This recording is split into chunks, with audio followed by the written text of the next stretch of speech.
Hello YouTube, this is the Nano Reef here with an informative video on Nano Reef corals.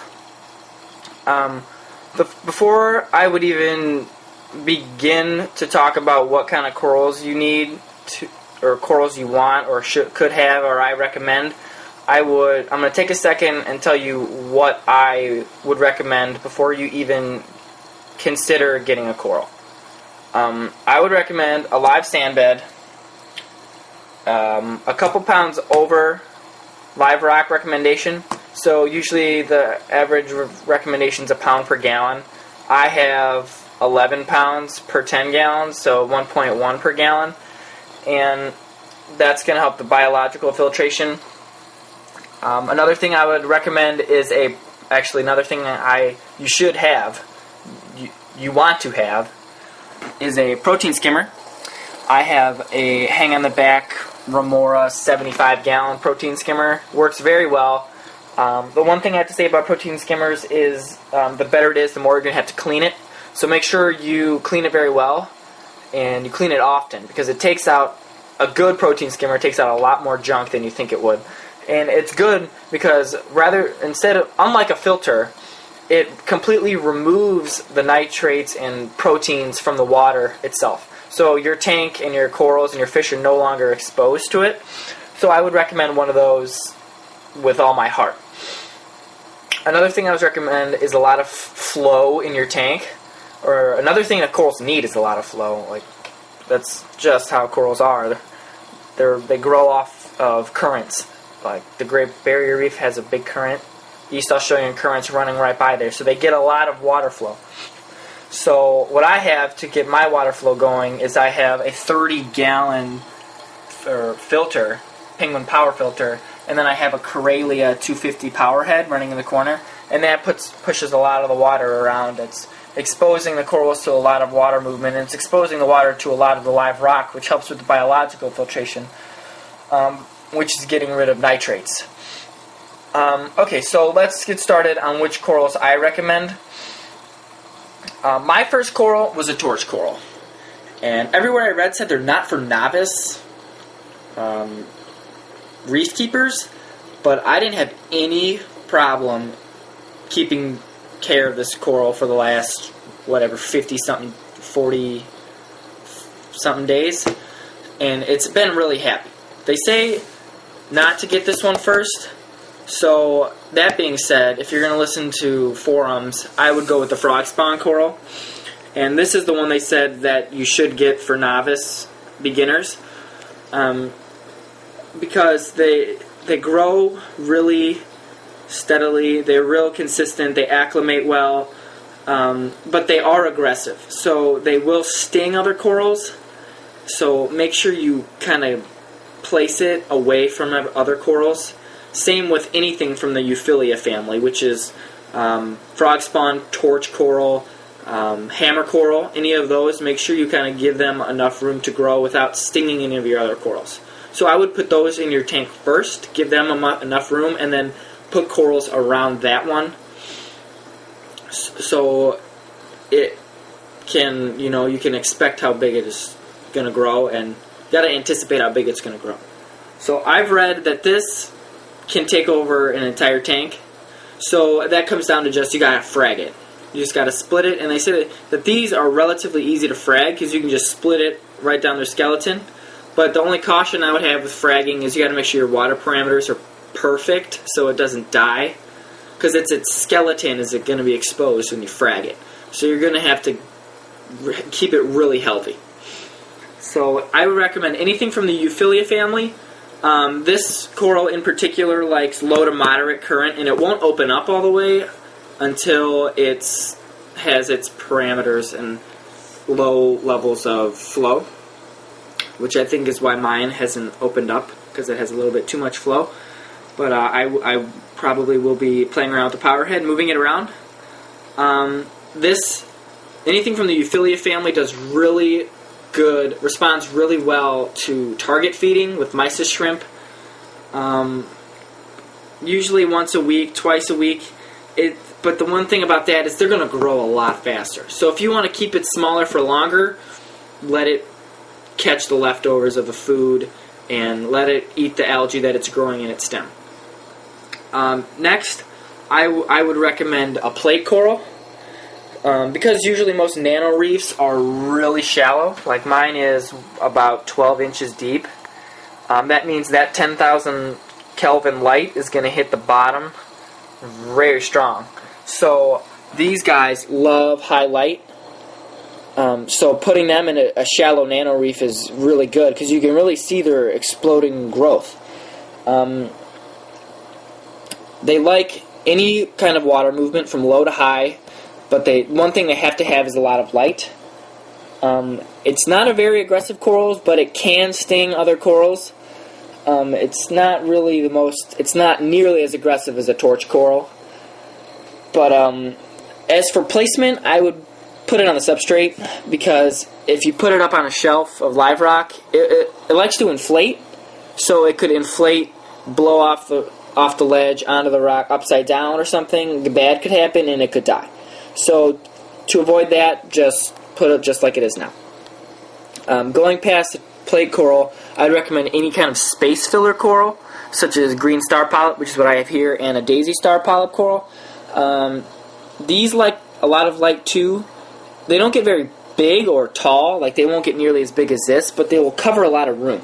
And it's all one organism. So if you really want like a big section of your tank to just be that kind of flowery grass look, then I recommend those two. They like medium to high level of water flow, and like every other coral, they like a lot of light. They don't sting, but they can grow over another coral if that other coral is less aggressive. So that being said, I would kind of put that one down first, let it grow, see where it likes it, and then plant another coral, and then kind of keep it in check on a certain line and keep fragging it and moving it away from your other corals, because it can overrun. They probably won't be the way I have it set up, but they can. It's just they can. So if you guys are wondering where I get all my knowledge from, I use a site called nanoreef.com. Everything I found from there, I've found other places as well, so their knowledge seems fairly consistent with the rest of the reef keeping community. And they have a whole list of beginner corals, ranging from LPS corals, SPS corals, soft corals, stuff like that. So here I can show you. I have it on my iPad. Here's the large polyp stony corals. These are the ones I recommend, like, beyond everything else, because these are the funnest to watch grow, I think. They have SPS corals, such as these three here. I have an SPS, but it's not one of these. I have an acropora, and it's not a nano reef coral, but it can be if you frag it. They can get very big. This piece of coral right here can get as big as this live rock. So you just got to make sure that you're fragging it, you're keeping it in check, and then this coral can successfully grow in here. Like if this gets oversized, I'm going to frag it and take a piece and put it somewhere else and just have a bunch of those little stags growing around, because I think that would look super cool. But then again, you're going to have to make sure my water parameters are perfect and it's healthy and everything goes right. So yeah, they have a whole bunch of soft corals as well, such as leather corals, chili coral, colt coral, mushrooms, xenia, which I have and I recommend. They say they like dirty water, but I don't have dirty water, so I don't know.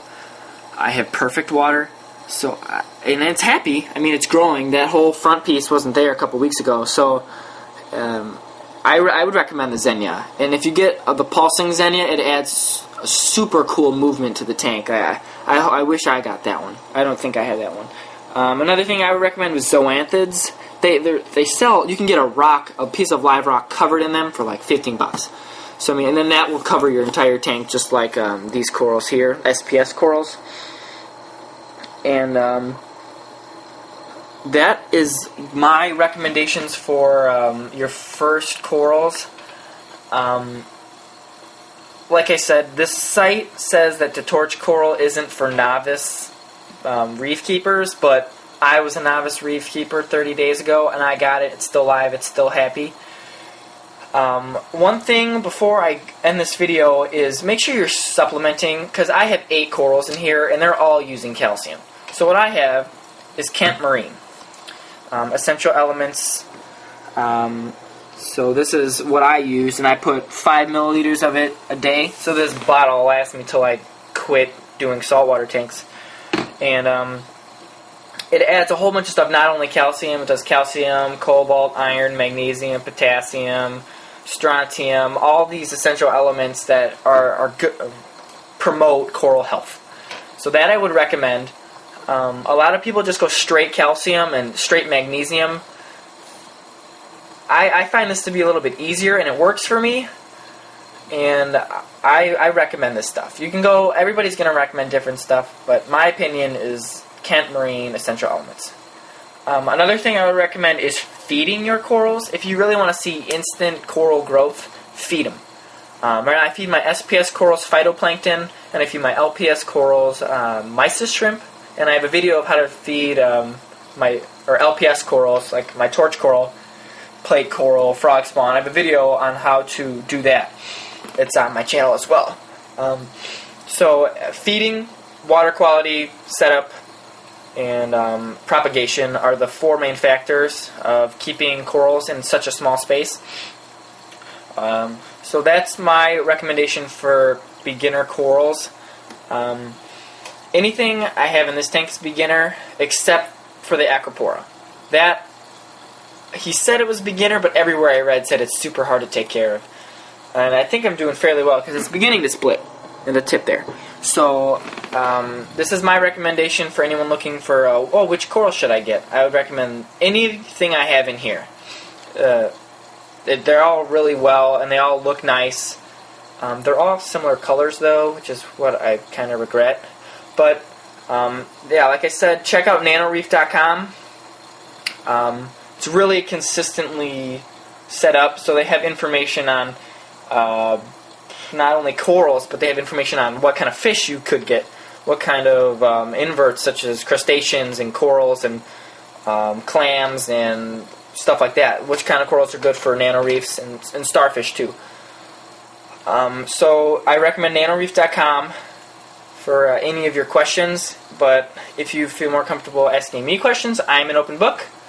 If you want to know anything about any of these corals in here, or my recommendations for any of the corals on the site, even though I doubt you will after you read some of the descriptions, let me know. Shoot me a message, comment.